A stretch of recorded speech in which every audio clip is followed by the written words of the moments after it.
आज की इस वीडियो में इकोनॉमिक्स का ऑफिशियल मॉडल पेपर 2022 की कंप्लीट सॉल्यूशन करेंगे और यह मॉडल पेपर बिहार बोर्ड के द्वारा जारी किया गया है, जिसमें से कम 40 प्लस ऑब्जेक्टिव क्वेश्चन आपके फाइनल एग्जाम में आएगा। सो आप लोग इस वीडियो को कंप्लीट जरूर देखें और लाइक करके अपने दोस्तों को भी शेयर करें, जिससे आपके दोस्तों को भी फायदे हो सके। और यदि आप चैनल में नए हैं तो प्लीज़ चैनल को सब्सक्राइब करके बेल आइकन को जरूर प्रेस करें, जिससे हमारे हर नए वीडियो का नोटिफिकेशन आपको सबसे पहले मिले और आप उन वीडियो को सबसे पहले देख पाएं। और यहाँ पे आप लोग देख सकते हैं इंटरमीडिएट एग्जामिनेशन 2022 एनुअल वार्षिक मॉडल सेट इकोनॉमिक्स यानी अर्थशास्त्र का, जिसका सब्जेक्ट कोड है 219 और पूर्णांक यानी फुल मार्क्स 100 है। और आप लोगों को टाइम यानी समय दिया जाएगा 3 घंटे 15 मिनट। टोटल प्रश्न होगा 138, जिसमें से 100 ऑब्जेक्टिव क्वेश्चन होगा और 38 जो है वो सब्जेक्टिव क्वेश्चन होगा। तो आप लोग जो है इस निर्देश जो दिया हुआ आप लोगों को, इसको आप लोग आराम से पढ़ लीजिएगा। तब तक हम लोग नीचे चलते हैं फटाफट से, ताकि आप लोगों का समय बचा रहे। ठीक है, तो हम लोग जल्दी से नीचे चल जाएंगे, उसके बाद स्टार्ट करेंगे। तो इसको पढ़ लेते हैं, थोड़ा सा पढ़ना जरूरी होता है। जैसा कि आप लोग यहाँ पे देख सकते हैं सेक्शन ये ऑब्जेक्टिव टाइप क्वेश्चन खंड आ वस्तुनिष्ठ प्रश्न। प्रश्न संख्या 1 से 100 तक के प्रत्येक प्रश्न के साथ 4 विकल्प दिए गए हैं, जिनमें से एक सही है। अपने द्वारा चुने गए 50 प्रश्नों के सही विकल्प को OMR शीट पर चिन्हित करें। प्रत्येक के लिए 1 अंक निर्धारित है, यानी आप लोगों को टोटल 100 ऑब्जेक्टिव क्वेश्चन दिया जाएगा, जिसमें से आपको 50 में टिक करना है। Question number 1 to 100 have 4 options, out of which only one is correct. You have to mark your selected 50 questions on the OMR sheet. Each question carries 1 mark. ठीक है, तो चलिए देखते हैं। और इस मॉडल सेट का फर्स्ट यानी पहला क्वेश्चन, व्यष्टि अर्थशास्त्र में निम्न में से किसका अध्ययन किया जाता है। व्यष्टि अर्थशास्त्र जो है उसमें निम्न में से किसका अध्ययन किया जाता है। Which of the following is studied under micro economics. तो एक का सही आंसर होगा option D, all of these, यानी इनमें से सभी, अर्थात व्यक्तिगत परिवार, व्यक्तिगत फर्म और व्यक्तिगत उद्योग, ये तीनों। तो एक का जो सही आंसर होगा वो ऑप्शन डी होगा। इंडिविजुअल फैमिली, इंडिविजुअल फर्म और इंडिविजुअल इंडस्ट्री, ये तीनों। तो सही आंसर ऑप्शन डी। आप लोगों को डी नंबर में टिक करना है। और यहाँ पे हम लोगों का सेकंड क्वेश्चन, क्वेश्चन 2, अर्थशास्त्र की विषय वस्तु का अध्ययन किन शाखाओं के अंतर्गत किया जाता रहा है। The subject matter of economics is being studied under which branches. यानी अर्थशास्त्र की विषय वस्तु का अध्ययन जो है वह किन शाखाओं के अंतर्गत किया जाता रहा है। तो 2 का सही आंसर होगा ऑप्शन सी, उपरोक्त दोनों, व्यष्टि अर्थशास्त्र और समष्टि अर्थशास्त्र, ये दोनों। तो 2 का जो सही आंसर होगा वो ऑप्शन सी होगा। चलिए इसका इंग्लिश में आंसर देख लेते हैं। तो इसका सही आंसर होगा option C, above 2, micro economics and macro economics. सही आंसर ऑप्शन सी। नेक्स्ट हम लोगों का तीसरा नंबर क्वेश्चन, क्वेश्चन नंबर 3, निम्न अर्थशास्त्री में से कौन कल्याणवादी विचारधारा के नहीं है। Which of the following is not a welfare economist। यानी निम्न अर्थशास्त्री में से कौन कल्याणवादी विचारधारा के नहीं है। तो 3 का सही आंसर होगा ऑप्शन ए, JB से। कौन नहीं है, तो JB से, यानी सही आंसर होगा ऑप्शन ए। और नेक्स्ट हम लोग का देखिए चौथा नंबर क्वेश्चन, क्वेश्चन नंबर 4, अवसर लागत का वैकल्पिक नाम है। What is alternative name of opportunity cost. What is alternative name of opportunity cost, यानी अवसर लागत का वैकल्पिक नाम क्या है। तो 4 का सही आंसर होगा ऑप्शन ये, आर्थिक लागत यानी इकोनॉमिक कॉस्ट। याद रखिएगा, अवसर लागत का वैकल्पिक नाम क्या है, तो आर्थिक लागत यानी इकोनॉमिक कॉस्ट। तो सही आंसर होगा ऑप्शन ए। नेक्स्ट हम लोगों का देखिए 5 नंबर क्वेश्चन, क्वेश्चन नंबर 5, अर्थव्यवस्था की केंद्रीय समस्या है। अर्थव्यवस्था की केंद्रीय समस्या कौन कौन सी है। तो क्या उत्पादन हो, कैसे उत्पादन हो, उत्पादित वस्तु का वितरण कैसे हो, ये तीनों। तो 5 का जो सही आंसर होगा वो ऑप्शन डी होगा। मतलब कि ये तीनों अर्थव्यवस्था की केंद्रीय समस्या है। तो 5 का सही आंसर होगा ऑप्शन डी। आप लोगों को डी नंबर में टिक करना है। इंग्लिश देखिए, the central problem of an economy is what to produce, how to produce, how to distribute produced good. यानी सही आंसर क्या हो गया, ऑप्शन डी। सही आंसर डी नंबर। और यहाँ पे हम लोगों का देखिए 6 नंबर क्वेश्चन, क्वेश्चन नंबर 6, सीमांत उपयोगिता कैसे निकालते हैं। सीमांत उपयोगिता जो है उसको कैसे निकालते हैं। तो डेल्टा TU बटे डेल्टा Q से, यानी सही आंसर होगा option A. How we calculate marginal utility. तो सही आंसर ऑप्शन ए। आप लोगों को ए नंबर में टिक करना है। और यहाँ पे देखिए हम लोगों का 7 यानी 7 नंबर क्वेश्चन, जब सीमांत उपयोगिता ऋणात्मक होती है तब कुल उपयोगिता, when marginal utility is negative then total utility is, यानी जब सीमांत उपयोगिता ऋणात्मक होती है तब कुल उपयोगिता क्या होती है। तो 7 का जो सही आंसर होगा वो ऑप्शन बी होगा, घटने लगती है। क्या होती है? स्टार्ट्स डिक्रीजिंग, यानी घटने लगती है। तो 7 का सही आंसर होगा ऑप्शन बी। और मैं आप लोगों को बता दूं कि टोटल आप लोगों को 100 ऑब्जेक्टिव क्वेश्चन बताऊंगा और लास्ट में पूछूंगा कि आप लोगों को इस 100 यानी 100 ऑब्जेक्टिव क्वेश्चन में से कितने का आंसर याद था। कम से कम आप लोगों को 50 का आंसर याद होना चाहिए, तभी जो आप लोग एग्जाम में 50 में 50 ऑब्जेक्टिव में मार्के आ सकते हैं, मतलब अंक ला सकते हैं। ठीक है, ये काफ़ी इंपॉर्टेंट जो है आप लोगों का मॉडल सेट है, क्योंकि ये बिहार बोर्ड के द्वारा वो ऑफिशियली जारी किया गया है, जो कि फाइनल एग्जाम में इसका सारा क्वेश्चन मैच करेगा। ठीक है, और यहाँ पे हम लोगों का 8 नंबर क्वेश्चन, किसी वस्तु की मानवीय आवश्यकता को संतुष्ट करने की क्षमता है। The capability of a commodity to satisfy human wants is, यानी किसी वस्तु की मानवीय आवश्यकता को संतुष्ट करने की क्षमता क्या है। तो 8 का सही आंसर होगा ऑप्शन बी, उपयोगिता अर्थात यूटिलिटी है। क्या है? तो उपयोगिता है, यानी 8 का जो सही आंसर होगा वो क्या होगा? तो सही आंसर होगा ऑप्शन बी। नेक्स्ट हम लोगों का 9 नंबर क्वेश्चन, मार्शल के अनुसार किसी वस्तु की उपयोगिता को, यानी मार्शल के अनुसार किसी वस्तु की उपयोगिता को मुद्रा में मापा जा सकता है और संख्यात्मक रूप में भी मापा जा सकता है। यानी सही आंसर क्या होगा? तो सही आंसर होगा ए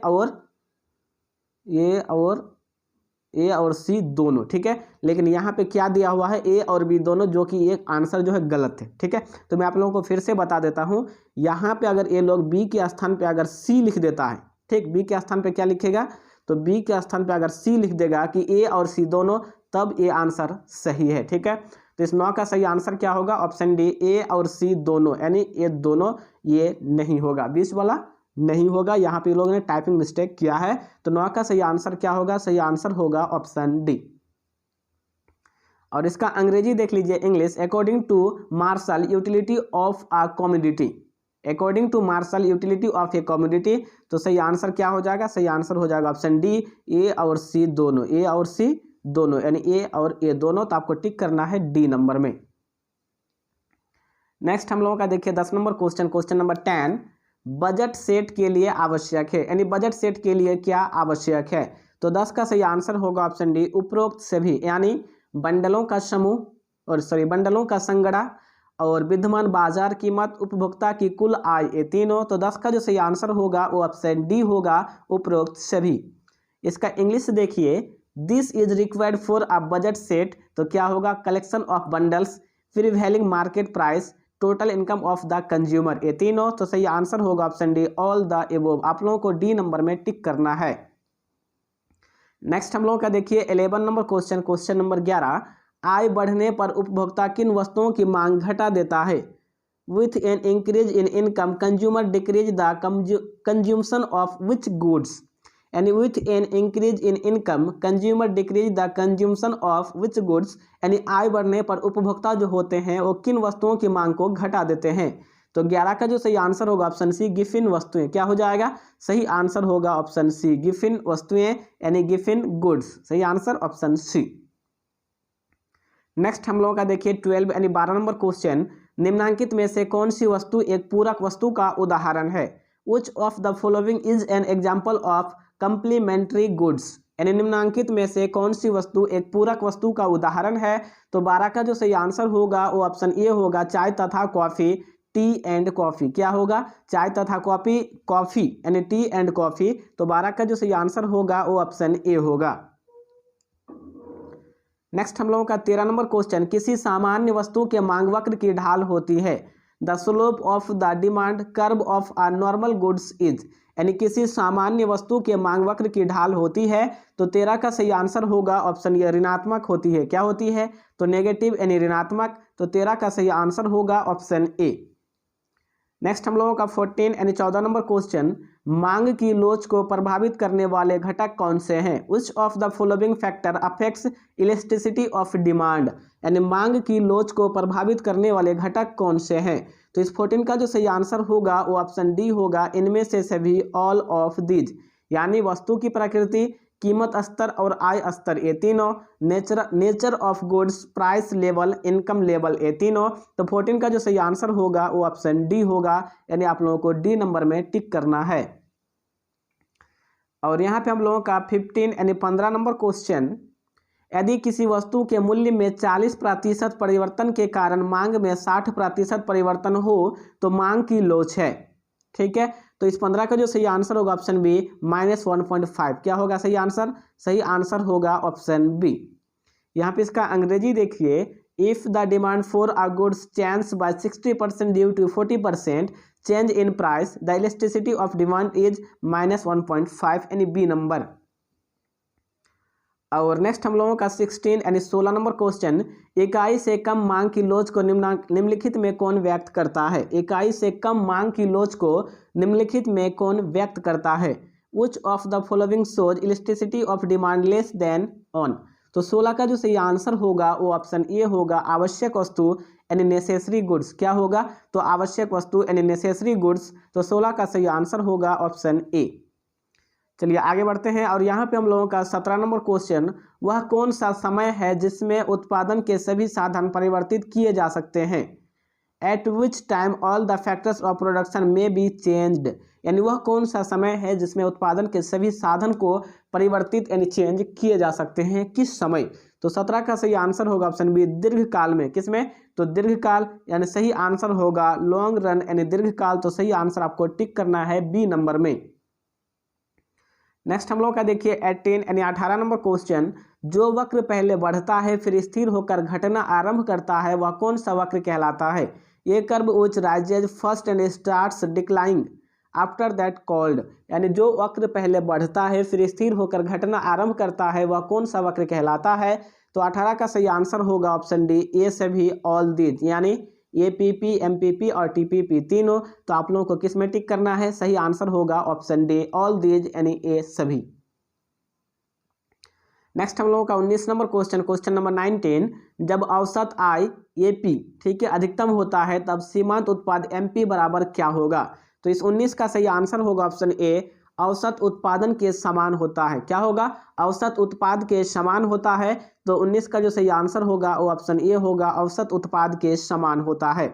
इसका इंग्लिश देखिए, when the average product AP is maximum then marginal product MP is what? तो क्या होगा?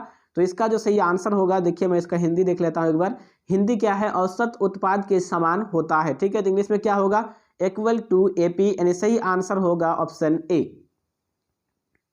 और यहाँ पे हम लोगों का 20 यानी 20 नंबर क्वेश्चन, अल्पकालीन उत्पादन प्रक्रिया में निम्नलिखित में से कौन से साधन होते हैं? Which factors among following we find in short run production process, यानी अल्पकालीन उत्पादन प्रक्रिया में निम्नलिखित में से कौन से साधन होते हैं? तो इस 20 का जो सही आंसर होगा ऑप्शन सी होगा, ए तथा बी दोनों, बोथ ए एंड बी, यानी स्थिर साधन और परिवर्तनशील साधन ये दोनों, fixed factors and variable factors ये दोनों। तो सही आंसर आप लोगों को सी नंबर में टिक करना है। और यहाँ पे हम लोगों का 21 यानी 21 नंबर क्वेश्चन, निम्न में से कौन सा कथन सत्य है? Which of the following statement is true, यानी निम्न में से कौन सा कथन जो है वो सत्य है? तो 21 का सही आंसर होगा option D, A C equal to A F C plus A V C, यानी A C equal to F C plus A V C, यानी सही आंसर होगा ऑप्शन डी। नेक्स्ट हम लोगों का 22 यानी 22 नंबर क्वेश्चन, निम्नलिखित में कौन सही है? Which of the following is correct? Which of the following is correct, यानी निम्नलिखित में कौन सही है? तो 22 का जो सही आंसर होगा वो ऑप्शन ए होगा, टीवीसी बराबर टीसी माइनस टीएफसी, यानी TVC equal to TC minus TFC. तो 22 का सही आंसर ऑप्शन ए। और यहाँ पे हम लोगों का 23 नंबर क्वेश्चन, क्वेश्चन नंबर 23 यानी 23, अवसर लागत क्या है? अवसर लागत जो है वो क्या है? तो 23 का जो सही आंसर होगा वो ऑप्शन डी होगा। क्या होगा? ऑप्शन डी, इनमें से सभी, यानी वह विकल्प जिसका परित्याग कर दिया गया, खोया हुआ अवसर, हस्तांतरण, आय, ये तीनों। तो 23 का सही आंसर होगा ऑप्शन डी। आप लोगों को डी नंबर में टिक करना है। चलिए इसका अंग्रेजी देखिए, अंग्रेजी है what is an opportunity cost. तो सही answer option D, all of these, यानी the alternative forgone, the opportunity lost, transfer earning, तीनों। तो सही आंसर ऑप्शन डी।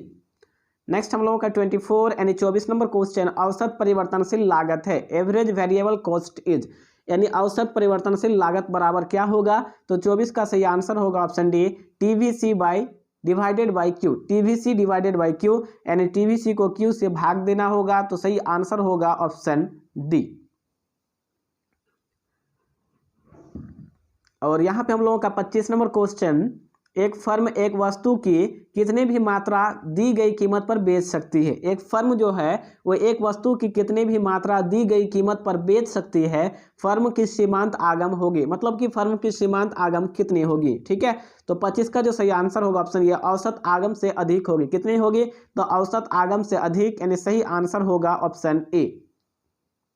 इसका अंग्रेजी देखिए, a firm is able to sell any quantity of a goods at a given price, the firm's marginal revenue will be greater than average revenue, यानी सही answer option A. और यहाँ पे देखिए हम लोगों का 26 नंबर क्वेश्चन, क्वेश्चन नंबर 26, निम्न में से कौन सही है। Which of the following is correct, निम्न में से कौन सही है।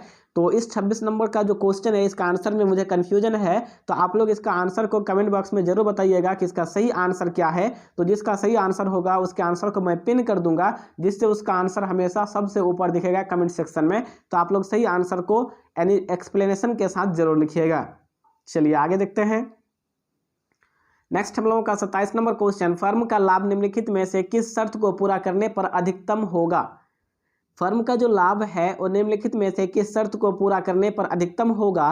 तो 27 का सही आंसर होगा ऑप्शन सी, ए और बी दोनों, जहां एम आर बराबर एम सी हो, जहां एम सी वक्र रेखा जो है वक्र रेखा एम आर को नीचे से काटे। याद रखिएगा, क्वेश्चन काफी इंपॉर्टेंट है कि फर्म का लाभ निम्नलिखित में से किस शर्त को पूरा करने पर अधिकतम होगा।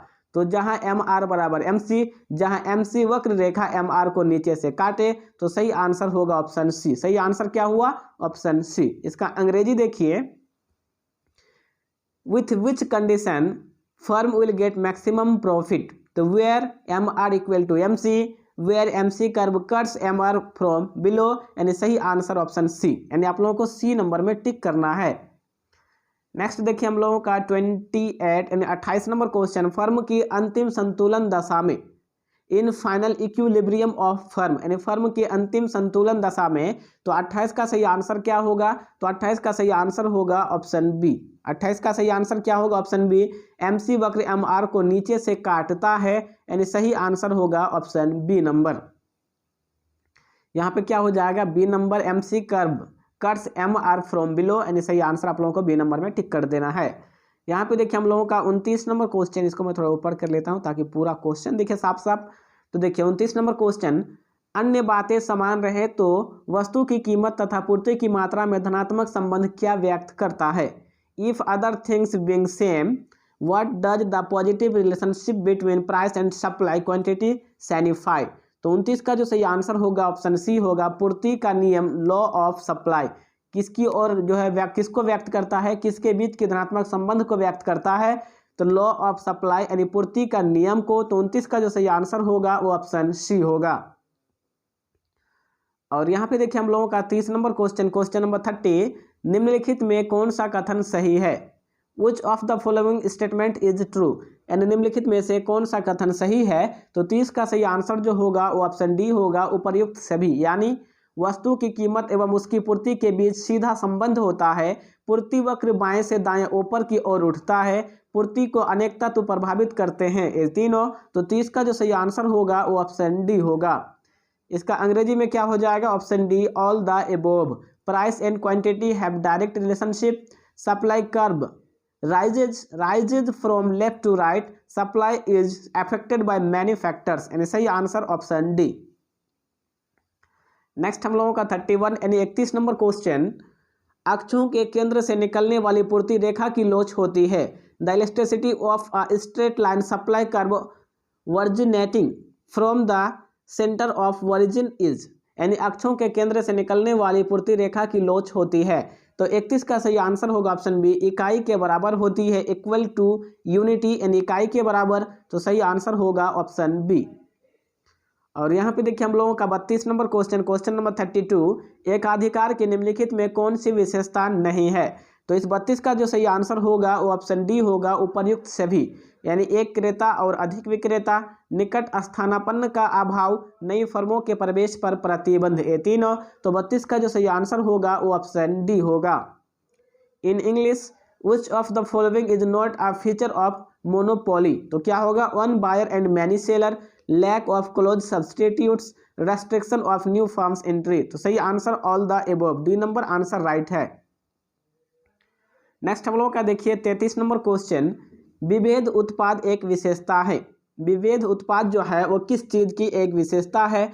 तो इस 33 का जो सही आंसर होगा वो ऑप्शन सी होगा, एकाधिकारी की। एकाधिकारी की, याद रखिएगा कि विभेद उत्पाद एक विशेषता है एकाधिकारी की, यानी सही आंसर होगा ऑप्शन सी।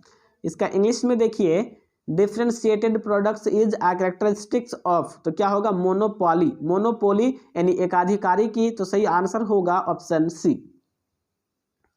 नेक्स्ट हम लोगों का 34 नंबर क्वेश्चन, किस बाजार में औसत आय सीमांत आय के बराबर होती है? तो 34 का सही आंसर होगा ऑप्शन ए, पूर्ण प्रतियोगिता में। याद रखिएगा कि किस बाजार में औसत आय सीमांत आय के बराबर होती है? तो पूर्ण प्रतियोगिता में। यानी इस 34 का जो सही आंसर है वो क्या हो जाएगा? तो 34 का सही आंसर हो जाएगा ऑप्शन ए, आप लोग याद रखिएगा।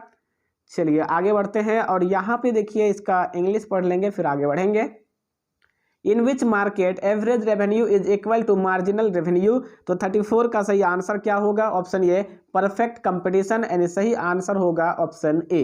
देखिए ऑप्शन ए में पूर्ण प्रतियोगिता, यानी आप लोगों को ए नंबर में टिक करना है। और यहाँ पे हम लोगों का 35 नंबर क्वेश्चन, क्वेश्चन नंबर 35, बड़ी संख्या में क्रेता विक्रेता होते हैं। बड़ी संख्या में क्रेता विक्रेता होते हैं, तो 35 का सही आंसर होगा ऑप्शन ए, केवल पूर्ण प्रतियोगिता में। किसमें होते हैं? तो केवल पूर्ण प्रतियोगिता में, यानी सही आंसर होगा option A. There are large number of buyers and sellers in perfect competition only, यानी सही आंसर आप लोगों को ए नंबर में टिक करना है। और नेक्स्ट हम लोगों का देखिए 36 नंबर क्वेश्चन, जिस बाजार में स्वतंत्र प्रवेश तथा बहिर्गमन हो उसका नाम है। मतलब कि ऐसी बाजार जिसमें स्वतंत्र प्रवेश यानी एंट्री तथा एग्जिट हो उसका नाम क्या है? तो 36 का सही आंसर होगा ऑप्शन सी, पूर्ण प्रतियोगिता बाजार। क्या है? तो पूर्ण प्रतियोगिता बाजार, यानी सही आंसर होगा ऑप्शन सी। इन इंग्लिश में, ये market in which there is free entry and exit the market is, क्या होगा? परफेक्टली कंपेटिटिव मार्केट, यानी सही आंसर ऑप्शन सी। और नेक्स्ट देखिए 37 यानी 37 नंबर क्वेश्चन, बाजार मूल्य पाया जाता है। Market price is found in, यानी बाजार मूल्य पाया जाता है। तो 37 का सही आंसर होगा ऑप्शन ए, अल्पकालीन बाजार में, शॉर्ट पीरियड मार्केट में। याद रखिएगा कि बाजार मूल्य पाया जाता है अल्पकालीन बाजार में, यानी शॉर्ट पीरियड मार्केट में। तो 37 का सही आंसर होगा ऑप्शन ए। नेक्स्ट हम लोगों का 38 यानी 38 नंबर क्वेश्चन, किसी वस्तु का मूल्य निर्धारित होता है। The price of a goods is determined by, यानी किसी वस्तु का मूल्य निर्धारित होता है। तो 38 का सही आंसर होगा ऑप्शन सी, मांग और पूर्ति दोनों के द्वारा, बोथ डिमांड एंड सप्लाई। किसके द्वारा? तो मांग और पूर्ति दोनों के द्वारा किसी भी वस्तु का मूल्य निर्धारित हो सकता है। तो 38 का जो सही आंसर होगा वो ऑप्शन सी होगा। नेक्स्ट हम लोगों का 39 नंबर क्वेश्चन, लगान है। मतलब कि लगान क्या है? तो 39 का सही आंसर होगा ऑप्शन ए, वास्तविक लगान माइनस हस्तांतरण आय। वास्तविक लगान माइनस हस्तांतरण आय, यानी 39 का सही आंसर होगा ऑप्शन ए। इन इंग्लिश इसका अंग्रेजी देखिए, rent is actual income minus transfer earning, यानी सही आंसर ऑप्शन ए। आप लोगों को ए नंबर में टिक कर देना है। और यहाँ पे देखिए हम लोगों का 40 नंबर क्वेश्चन, समष्टि अर्थशास्त्र के निम्नलिखित में कौन सी सीमाएं हैं? तो 40 का सही आंसर होगा ऑप्शन सी, ए और बी दोनों। सामूहिक अर्थशास्त्रीय विरोधाभास, व्यक्तिक इकाइयों की अवहेलना, ये दोनों। तो 40 का जो सही आंसर होगा वो ऑप्शन सी होगा। इन इंग्लिश यानी इसका अंग्रेजी देख लीजिए, which of the following is the limitation of macro economics. तो सही answer option C, both A and B, अर्थात collective economic paradox, ignores individual units, ये दोनों। तो सही आंसर ऑप्शन सी। चलिए आगे बढ़ते हैं, हम लोग कंटिन्यू करते रहेंगे। और यहाँ पे हम लोगों का 41 यानी 41 नंबर क्वेश्चन, निम्नलिखित में से कौन सा स्टॉक है? Which of the following is a stock, यानी निम्नलिखित में से कौन सा स्टॉक है? तो 41 का सही आंसर होगा ऑप्शन ए, संपत्ति यानी वेल्थ। संपत्ति क्या है? तो ए एक स्टॉक है। तो 41 का सही आंसर होगा ऑप्शन ए, स्टॉक यानी संपत्ति। नेक्स्ट हम लोगों का देखिए 42 नंबर क्वेश्चन 42, समष्टि अर्थशास्त्र के अध्ययन का विषय है। समष्टि अर्थशास्त्र जो है उसका अध्ययन का विषय है। The subject of the study of macro economics is option A राष्ट्रीय आय का सिद्धांत, the principle of national income. 42 का सही आंसर क्या होगा? तो 42 का सही आंसर होगा ऑप्शन ए। नेक्स्ट हम लोगों का 43 यानी 43 नंबर क्वेश्चन, एक खुली अर्थव्यवस्था में सामूहिक मांग के संगठक कौन है? एक खुली अर्थव्यवस्था जो है उसमें सामूहिक मांग के संगठक कौन है? तो सही आंसर होगा ऑप्शन डी उपभोग जोड़ सरकारी व्यय जोड़ निवेश जोड़ शुद्ध निर्यात, ये तीनों। तो सही आंसर होगा ऑप्शन डी। इन इंग्लिश यानी अंग्रेजी में सब तो इसको भी आंसर आ जाना चाहिए। चलिए तो मैं इसका आंसर देखिए, इसका इंग्लिश पढ़ देता हूँ पहले।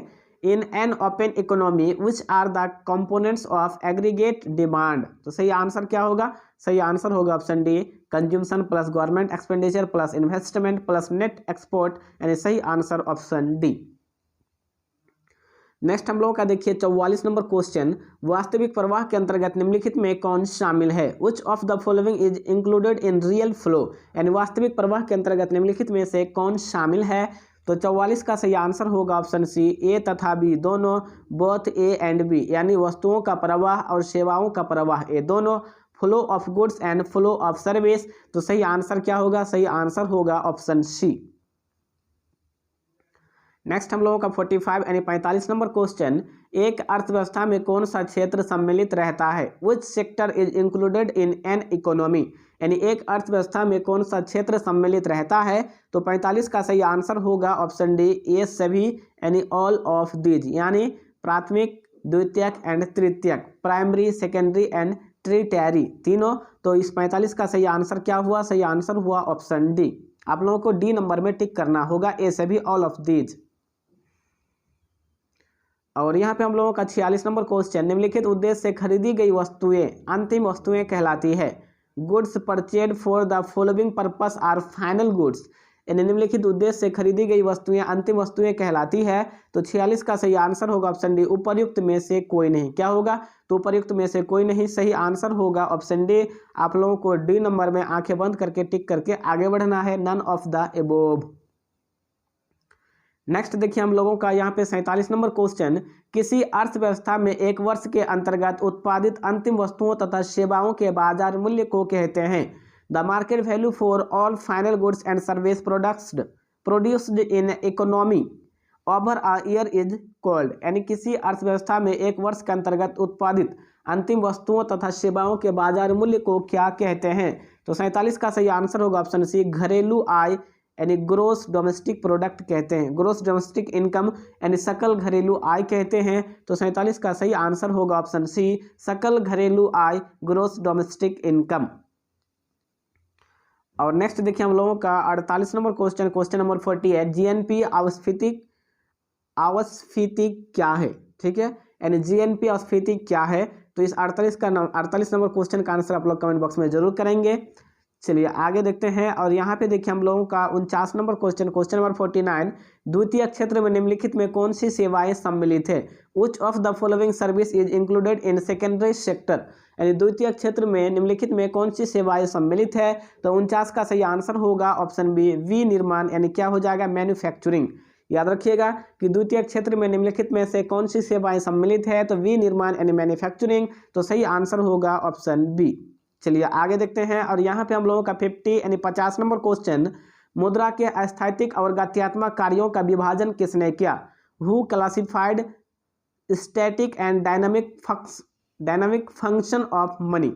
ठीक है, यानी मुद्रा के अस्थैतिक और गत्यात्मक कार्यों का विभाजन किसने किया? Who classified static and dynamic function of money. तो 50 का सही आंसर होगा ऑप्शन बी पॉल एंजिंग ने। किसने? तो पॉल एंजिंग ने, यानी सही आंसर होगा ऑप्शन बी। नेक्स्ट हम लोगों का देखिए 51 यानी 51 नंबर क्वेश्चन, वस्तु विनिमय प्रणाली के निम्नलिखित में से कौन से लाभ हैं तो वस्तु विनिमय प्रणाली के लाभ हैं सरल प्रणाली, आपसी सहयोग में वृद्धि, आर्थिक असमानताएं नहीं। तो 51 का जो सही आंसर होगा वो ऑप्शन डी होगा। सही आंसर क्या होगा? सही आंसर होगा ऑप्शन डी। तो फ्रेंड्स मैं आप लोगों को बता दूं कि इस वीडियो में हम लोगों ने टोटल 50 ऑब्जेक्टिव क्वेश्चन कंप्लीट कर चुके हैं और ये हम लोगों का पार्ट 1 है और पार्ट 2 में हम लोग 51 से लेकर 100 तक ऑब्जेक्टिव क्वेश्चन को कंप्लीट करेंगे। तो यदि आप 51 से लेकर 100 तक वाली वीडियो को देखना चाहते हैं तो यहाँ पे आपको एक बॉक्स दिखेगा, इस बॉक्स पे क्लिक करें और उस वीडियो को देख लें 51 से लेकर 100 तक।